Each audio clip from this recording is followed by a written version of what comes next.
Well, good morning from South Dakota. It is a beautiful autumn day out here, and I have searched enough on the web and not found a lot of good information on how to roast your own coffee using a rotisserie attachment on your grill with the basket. So I'm going to show you a couple of tips and tricks that I've picked up over a couple of years of doing it this way myself. First, you'll need some coffee. I go with Happy Mug. They've always been really good to me, fair price, fast shipping. So we've got here today is an anaerobic Colombian that they were offering. It's got some interesting kinds of flavors, and so get some good beans. I recommend Colombians because they're large enough to handle the kind of temperatures that your grill's going to produce. The more delicate beans, especially Ethiopians, it's hard to get a really good berry flavor out of those kinds of beans, but you can get some great flavors if you're okay with a medium or even darker roast. Especially, that's where the grill's really going to excel.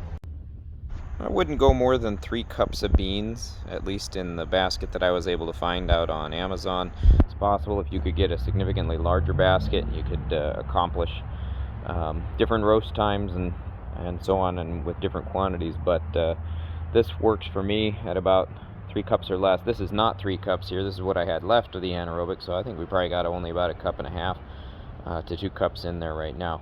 Make sure you have some sturdy gloves, because you got to handle this thing and you got to shake it from time to time, because the rotisserie doesn't spin it fast enough. So you're going to burn stuff if you don't occasionally, about every 2 minutes, open up that grill and shake the basket a bit and then kind of put things back together.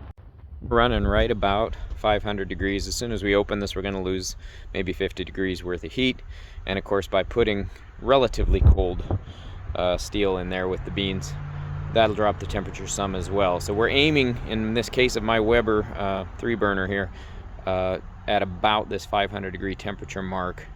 A little less, a little more, depending on the quantity and size of beans, but that's where I tend to land. Okay, you'll note that I've removed the grills, so I've only got the flavor bars down in there, and we're going to go ahead and put this in. Make sure we're down in the socket there. I think I had to use a Dremel to modify some grills in the past, but the Weber one worked perfectly for that. There's the rotisserie attachment. I'm holding it with a wood clamp because that keeps the rotisserie attachment from going round and round. You can actually see it's going round and right now because it's plugged in, but you can also tell that that's pretty slow. A lot of temperature because of my talking, but it'll recover pretty quickly.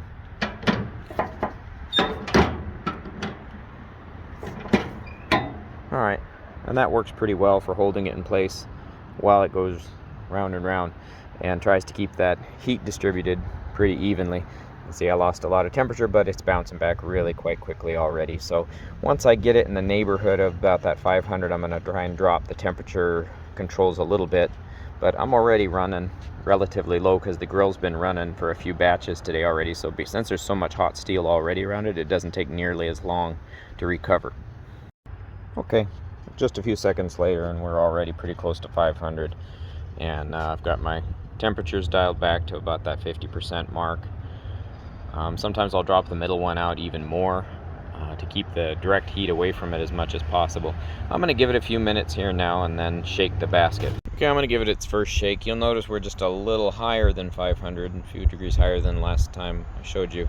When you open the lid, of course, you're going to let a lot of heat out, and so if you find that you're running hot ever, you can always just open the top and let some of that heat out and it'll drop pretty rapidly. It gives you a little bit more control instead of just trying to adjust it down here. I always use my gloves folded up because they are not thick enough for this kind of job if I just wear them. And that's about all that's really necessary. Sometimes you got to readjust the rotisserie basket a little bit and then give her a shut. Temperature's dropped about 50-60 degrees and it'll bounce back relatively quickly. So every 3 minutes or so, maybe even less, I'll shake it. Okay, just a couple minutes have passed, but I am starting to hear just the occasional crack coming from the beans, and so a lot of what I'm going to do from here on is just listen and try to control the speed of that crack. Okay, I'm going to open it up and shake it here again. Hear the occasional crack.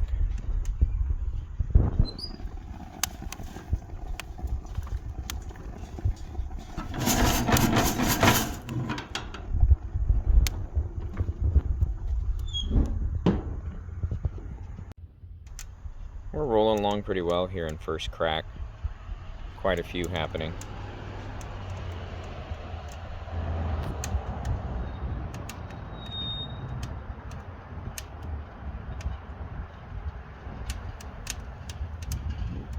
I don't generally bring anything to second crack, especially on the grill, unless you're looking for a dark roast. Don't recommend it if you're using the grill to go that dark. Okay, I'm about to pull it. You can really hear it's cracking along now, extremely fast. I don't want it to get over dark. I like a nice, about a medium roast on this, and that should be about where we're gonna land. You won't be able to watch the part where I pull it out and I shake it for quite a while to get rid of as much chaff as I can. I've got another video I might splice in here that shows some of that chaff coming off in slow motion, but yeah, if you've done any roasting, you know about the chaff part. So that's pretty standard. Just be careful with, you're holding a hot piece of steel, so it's easy to bump something. And then once it's cool enough, I'll pour it out into a big old bowl over there and wait for it to cool enough to bring it inside.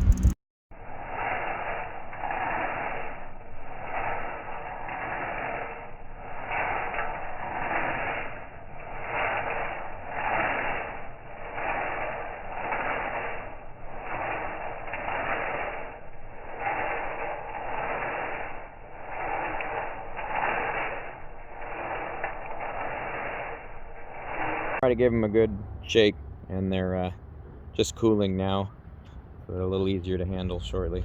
But you can see all the little pieces of chaff from maybe 3 batches total this morning.